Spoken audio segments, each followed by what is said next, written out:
My stepdaughter blocked the hallway and said, "You're not blood. Don't speak on my wedding." So I collected every receipt I'd covered, withdrew my share, and let her bio-dad handle the disaster she created. "You're not my real dad. Stop acting like you have a say in this." That's what my stepdaughter said to me in the middle of a crowded bridal shop, loud enough for the sales associate, 3 bridesmaids, and a woman trying on mother of the bride dresses to hear. So I pulled out my phone, opened my banking app, and showed her exactly how much of her dream wedding was currently sitting on my credit cards. Then I started making calls. That was just the beginning of teaching her that family isn't about whose DNA you share. It's about who shows up when the bill comes due. My name is Marcus. I'm 47 years old, and for the last 12 years, I've been the guy who fixed everything in everyone else's life, while somehow remaining optional in the family narrative. By day, I'm a senior project manager for a commercial construction company. I build things: office towers, medical centers, mixed-use developments. I read blueprints, manage budgets, anticipate problems before they become disasters. By night, apparently, I was my wife's financial safety net and her daughter's invisible support system. Until the day she decided to remind me, publicly, that I wasn't real family while standing in a bridal boutique surrounded by dresses I was paying for. Let me back up. I met my wife, Lauren, when her daughter Emma was 11. Emma was all braces and attitude even then, already fluent in eye rolls and heavy sighs. Her dad, Jason, was technically still around, but around meant he lived 3 states away, video called on birthdays, and sent child support payments that arrived like clockwork twice a year, whether Lauren needed them monthly or not. Lauren had full custody. She worked as a medical office manager, pulled long hours, and was devoted to giving Emma everything she never had growing up. Which meant she said yes to things we couldn't afford, and expected me to figure out how to make the math work. I was the one who taught Emma to drive when Jason promised to fly in for it and then didn't. I was the one who sat through parent-teacher conferences, college campus tours, and that nightmare of a senior prom where the limo company double-booked and I had to scramble. I stayed up until 2 in the morning helping her finish a history project on the New Deal because she'd procrastinated for 3 weeks. Her bio-dad sent a congratulations text with a gift card when she got into college. I co-signed her student loans. She never called me Dad. I didn't ask her to. I was Marcus, Mom's husband, the guy who actually picks up the phone. When she got engaged at 24 to a guy named Brent, a graphic designer with big ideas, bigger student loan debt, and zero concept of financial planning, I was genuinely happy for her. Not father of the bride happy, project manager happy. I looked at 2 kids with champagne dreams and beer budgets, and knew that if this wedding was going to happen without destroying them financially, someone with a functioning spreadsheet needed to step in. At first, it wasn't about revenge. It was about damage control. "We want something intimate," Emma said, scrolling through wedding Instagram accounts at our dining table. Nothing crazy, just family and close friends. I glanced at her screen and saw a venue that looked like it cost more than my first car, a reception setup that required a team of decorators, and a cake that appeared to defy both physics and reasonable pricing. "Intimate," I repeated, sipping my coffee. "Right." Lauren kissed Emma's head as she walked past. "Whatever you want, sweetheart. We'll figure it out." "We'll figure it out," in our house was code for Marcus will figure it out while everyone else dreams. To their credit, Emma and Brent tried to budget for about 90 minutes. When they realized their Pinterest board cost more than a decent used car, Emma's eyes drifted toward me the way they always did when reality crashed into her fantasy. "I mean, you guys will help, right?" she asked Lauren, but she was looking at me. "Dad can't really contribute much. He's still paying off his boat." She said it like it was an unfortunate natural disaster instead of a choice her father made. Lauren glanced at me with that look that meant, "Please don't make this awkward." "We can contribute what makes sense," I said carefully. "But you two need to be realistic. I'm not financing a destination wedding." She laughed. "Nobody said destination. We just want one nice day. Is that so crazy?" Here's where I made my first mistake. I pulled out my laptop and opened a budget template I'd built for work projects. I started doing what I do professionally, breaking down costs, identifying dependencies, flagging risks, venue rental, catering per head, photographer packages, videographer, florals, DJ or band, dress and alterations, suits for the groomsmen, hair and makeup for the bridal party, invitations, favors, cake, bar package, rentals for tables, chairs, linens, transportation, hotel blocks, tips for vendors, marriage license, rings, rehearsal dinner. And then the things nobody thinks about until the invoice arrives. Overtime charges for venues, vendor meals, cake cutting fees, corking fees if you bring your own wine, liability insurance, setup and breakdown fees. We added it all up. Even with aggressive cost cutting, they were short by about $15,000. They stared at the number like it might apologize and shrink. "We can't afford this," Brent said quietly, running his hand through his hair. He wasn't wrong. "I can cover some of it," I said slowly, feeling Lauren's hopeful gaze. "But I'm not going into debt for this. We have our own retirement to think about. And Emma, you and Brent already have student loans. Adding wedding debt on top of that is a terrible financial decision." They both nodded, looking relieved and overwhelmed at the same time. I ended up covering the venue deposit, the photographer's retainer, and half the catering down payment. I put the rental company's order on my business credit card to get the bulk discount.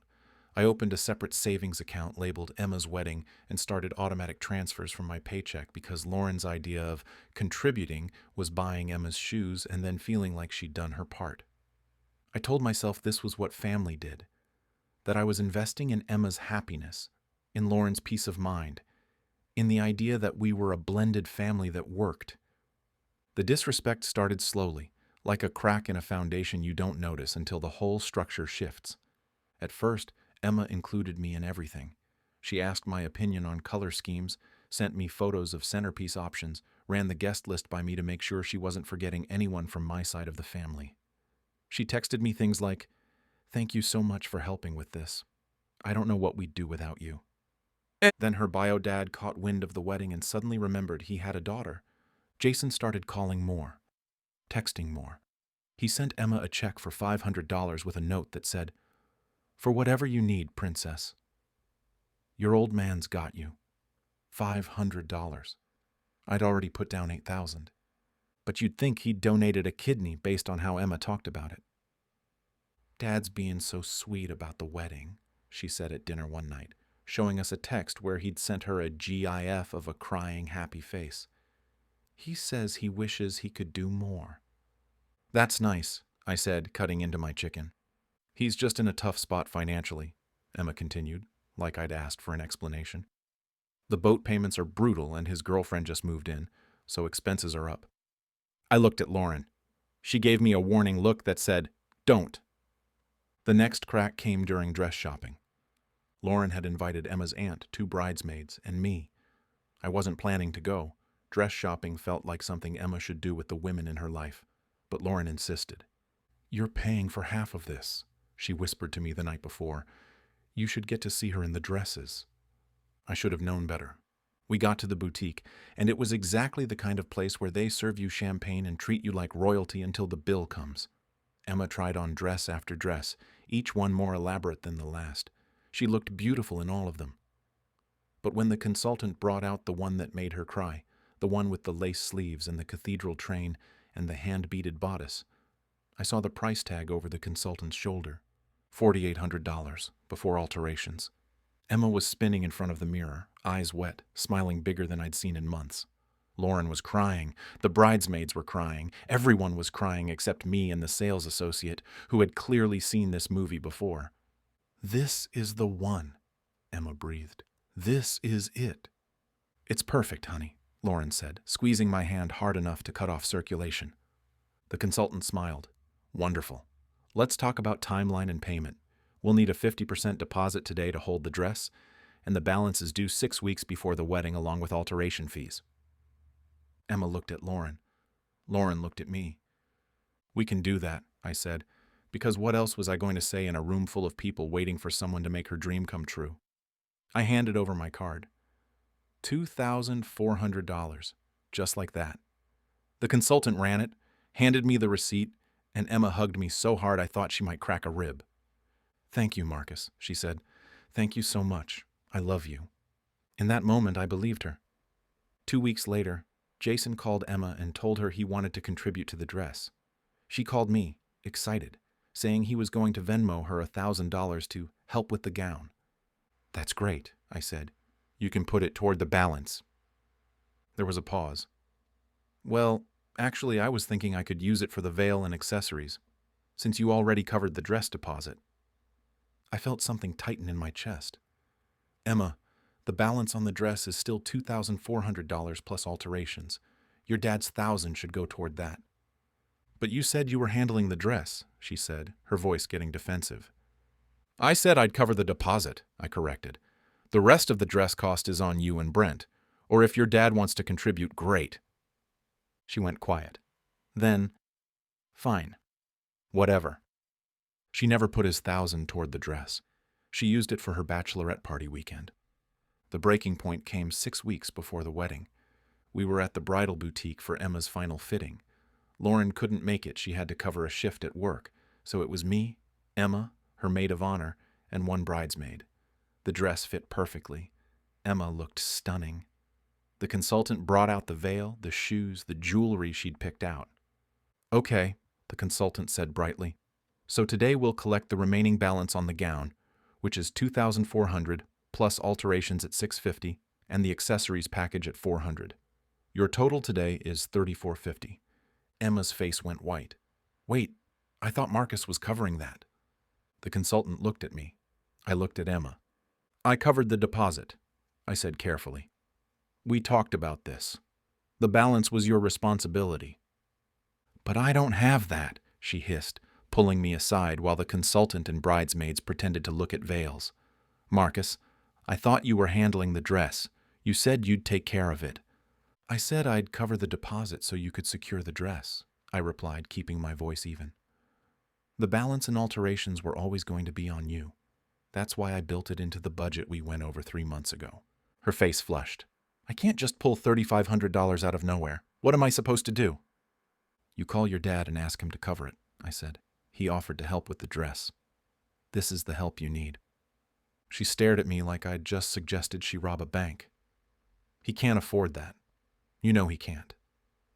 Then you and Brent figure it out, I said. Or you pick a less expensive dress. But I'm not putting another $3,500 on my card for something we agreed was your responsibility. Her eyes narrowed. You're really going to do this? Right now? In front of everyone?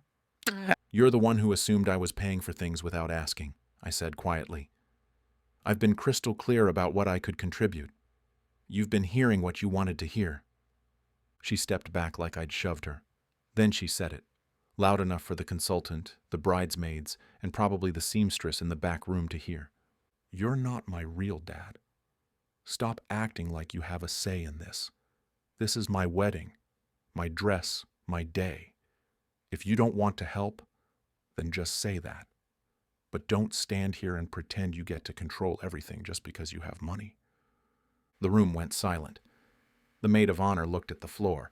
The consultant suddenly became very interested in a binder on the counter. I felt something inside me go cold and sharp, not angry, calculating. Understood, I said. I'll stop pretending.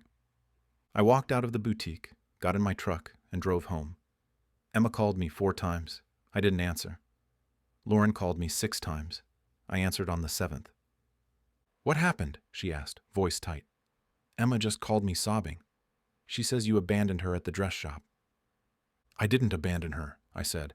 I declined to pay for something that wasn't my responsibility after she made it very clear I'm not her real father and don't get a say in her wedding. So I'm taking her advice. I'm stepping back.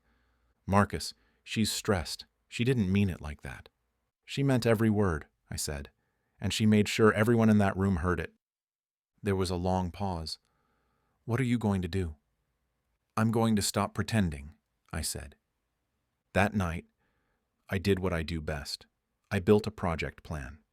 But this time, it wasn't to build something. It was to dismantle my involvement in something that clearly didn't value me. I went into my office and pulled every receipt, every contract, every bank statement related to the wedding. I'd kept meticulous records because that's how I operate. Every deposit, every payment, every charge on my business card or personal card, every transfer from the wedding savings account. I built a new spreadsheet, Not for them. For me. Column A, vendor name. Column B, contract holder name. Column C, who paid what. Column D, refund policy. Column E, my total contribution. Column F, their total contribution. The numbers were brutal. Venue, contract in my name, deposit from my account, balance not yet paid. Total from me so far, $4,500. Total from them, 0.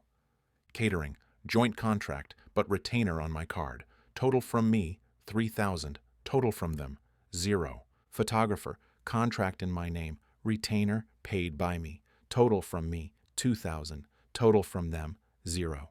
Rentals, my business card, my vendor relationship. Total from me, $1,800. Total from them, 0. Dress, deposit from me. Total from me, $2,400. Total from them, 0. DJ, the one thing they'd actually paid for themselves. Total from them, $1,200. Bar package, my card. Florist, my card. Hair and makeup deposits, my card. Total contributed by me, just over $19,000. Total contributed by them, $1,200. I sat back and stared at the screen. $19,000 toward a wedding where I apparently didn't get a say because I wasn't real family. I didn't decide to ruin the wedding. I decided to stop funding it. I started with the vendors where my name was on the contract. I read every cancellation policy, every refund clause, every deadline. I wasn't going to do anything illegal or unethical. I was going to do exactly what the contracts allowed. First call, the venue. I explained that due to unforeseen circumstances, we needed to reduce our rental package. Not cancel, reduce. I downgraded from the premium all-day package to the basic 6-hour window. I reduced the guest count to what had actually been paid for. The deposit stayed as a credit toward the reduced package. Can I ask why the change? The coordinator asked gently. Budget realities, I said. Turns out the couple needs to cover more of this themselves than originally planned. Second call, the caterer. I reviewed our contract and explained that we'd be scaling back to the minimum guest count and the basic menu tier. No premium bar package, no late-night food station, no upgraded appetizers, just what the deposit actually covered. The balance will be adjusted accordingly, I said, and the couple will be responsible for paying that balance directly. Please update your records to reflect that. Third call, rentals. I canceled the upgraded lounge furniture, the decorative archway, the specialty linens, back to basics. The deposit credit covered what remained. Fourth, the florist. I reduced the arrangement package to the ceremony essentials only. No elaborate centerpieces, no floral chandelier installation, no rose petal walkway. Fifth, I called my credit card company and requested that all future charges related to the wedding vendors be declined unless I specifically pre-authorized them. Then I sent emails to every vendor with my card on file explaining that I was no longer authorizing charges and that the couple would need to provide their own payment method going forward. The photographer was the trickiest because we had a relationship. He'd shot a corporate event for my company the year before. I called him directly. Hey man, I said, I need to be straight with you about Emma's wedding. I paid your retainer, but I'm not going to be covering the balance. The couple will need to pay that themselves. If they don't pay by the deadline in your contract, I understand you'll need to withdraw your services. He was quiet for a moment. Is everything okay? Let's just say I'm no longer financing a wedding where I've been informed I'm not really family, I said. Ah, he said. I've seen that before. I'm sorry, man. For what it's worth, your stepdaughter doesn't know how good she had it. She's about to find out, I said. The last thing I did was log into the wedding savings account and transfer out every dollar I'd personally contributed. I left Lauren's contributions and the small amounts Emma and Brent had managed to add. But my $19,000? I moved it to an account labeled Marcus's Retirement Fund. I wasn't stealing. I was taking back what I'd put in before it got spent on a wedding where I was just the ATM. Then I sat back and waited for the fire to start. It didn't take long. The next morning, the venue coordinator emailed Emma to confirm the reduced package. Emma called me before I'd even finished my first coffee. What did you do? She demanded, her voice shaking. The venue just sent me a new contract. Half our time is gone. The guest count is cut. What the hell, Marcus? I adjusted to what's actually been paid for, I said calmly. You made it clear I don't get a say in your wedding, so I'm no longer subsidizing it." "You can't just do that," she shouted. "People are invited. We have a plan." "You have a plan that costs money neither you nor Brent have," I replied. "I was covering that gap. I'm not anymore. Figure it out with your real dad." She made a sound like I'd physically hurt her. "Are you seriously doing this?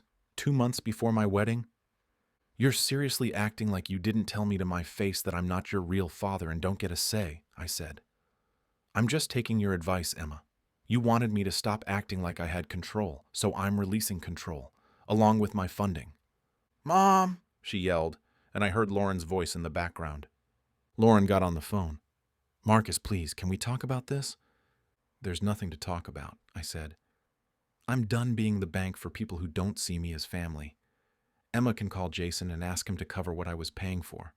I'm sure his boat payment can wait a month." I hung up.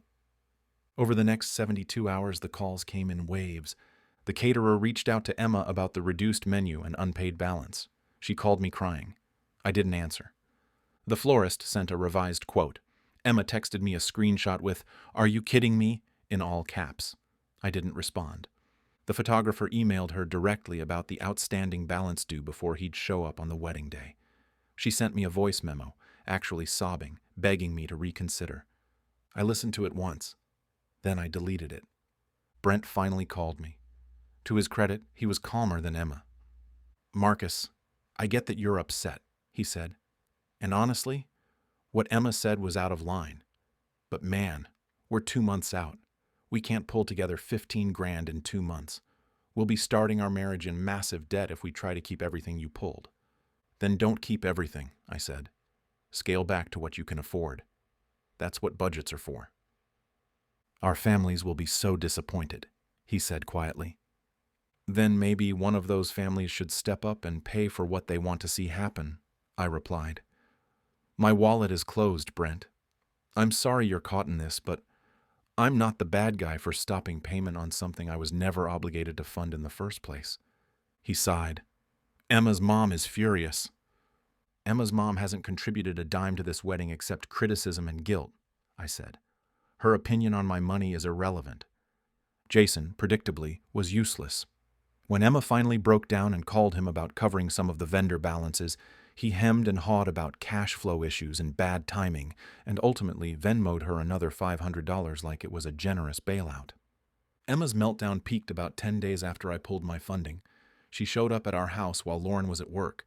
I was in the garage organizing tools when I heard her car pull up. She came in without knocking, face blotchy, eyes swollen.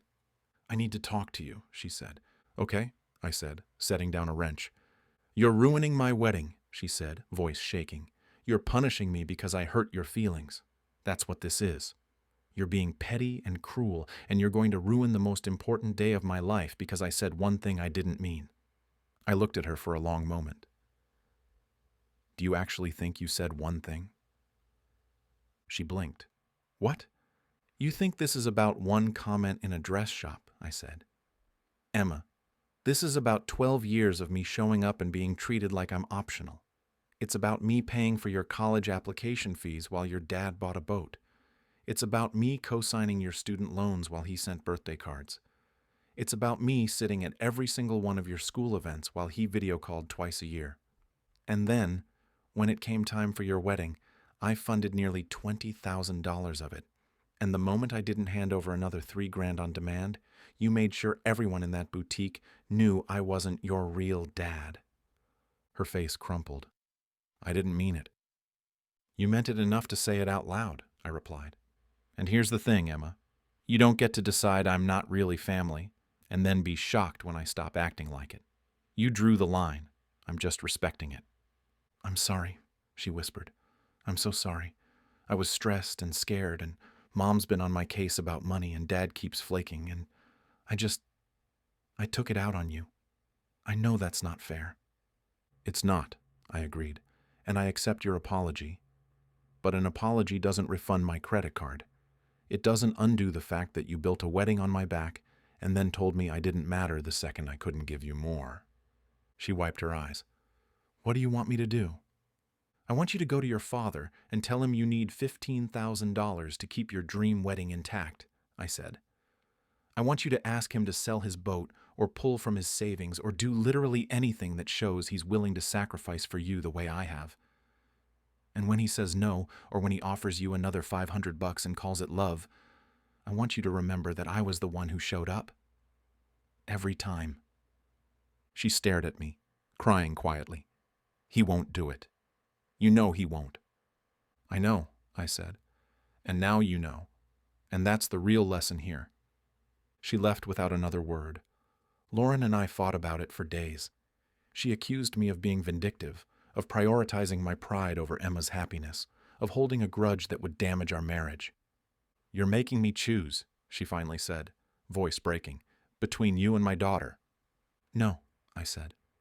I'm making you see that for 12 years, you've expected me to carry the weight while Emma and Jason got all the credit. I'm not asking you to choose. I'm asking you to stop expecting me to subsidize my own irrelevance. She didn't have an answer for that. In the end, Emma and Brent scaled the wedding back dramatically. They kept the venue at the reduced rate. They cut the guest list by 40%. They hired a friend with a nice camera instead of the professional photographer. The florist did ceremony-only arrangements. They ditched the DJ and made a Spotify playlist. The caterer provided a basic buffet. Lauren quietly pulled money from her savings to cover Emma's dress balance and alterations. She didn't ask me to contribute. I didn't offer. The wedding happened. It was fine. Not Instagram perfect, but fine. Emma looked beautiful. Brent looked nervous. Jason showed up late and gave a toast about his little girl that made me want to walk out, but I stayed because Lauren's hand was gripping mine like a vice. There was no special stepfather dance. No thank you speech that mentioned my name. I sat at a table with Lauren's co-workers and made small talk about interest rates and construction timelines. But here's what happened after. 3 months after the wedding, Emma called me. Not Lauren. Me. Hey, Marcus, she said. Can we get coffee? We met at a place near her apartment. She looked older somehow, tired in a way that wasn't about lack of sleep. Brent and I have been fighting about money, she said. A lot. We're trying to pay down the wedding costs we put on credit cards, and it's so much worse than I thought it would be. I tried to tell you that, I said gently. I know, she said. I didn't listen. I thought you were just being controlling. But you were right. About all of it. She stirred her coffee. Dad called last week asking to borrow money. He's behind on his boat payments. I told him no. Good, I said. He got mad, she continued. Said I was being selfish. That family helps family. She laughed bitterly. I asked him where that energy was when I needed help with the wedding. He hung up on me. I didn't say anything. I just waited. I'm sorry, she said finally, looking at me with red-rimmed eyes. Not just for what I said in the dress shop. For years of taking you for granted. For treating you like you were just there to fix things while Dad got to be the fun, carefree guy who showed up when it was easy. You deserved better than that. I believed her. Not because the apology was perfect, but because it came with receipts. She'd seen her father fail her in real time, and it had rewritten the story she'd been telling herself for years. Thank you, I said. I appreciate that. Are we okay? She asked quietly. We're getting there, I said.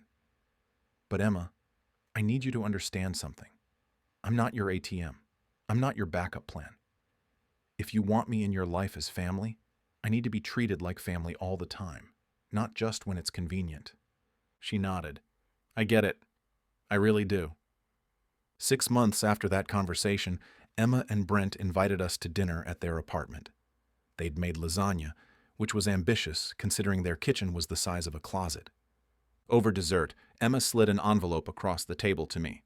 What's this? I asked. Open it, she said.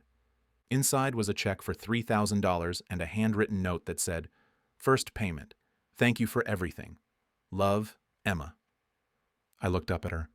You don't have to do this. I want to, she said. It's going to take me a while to pay you back for everything, but I'm going to. Because you were right.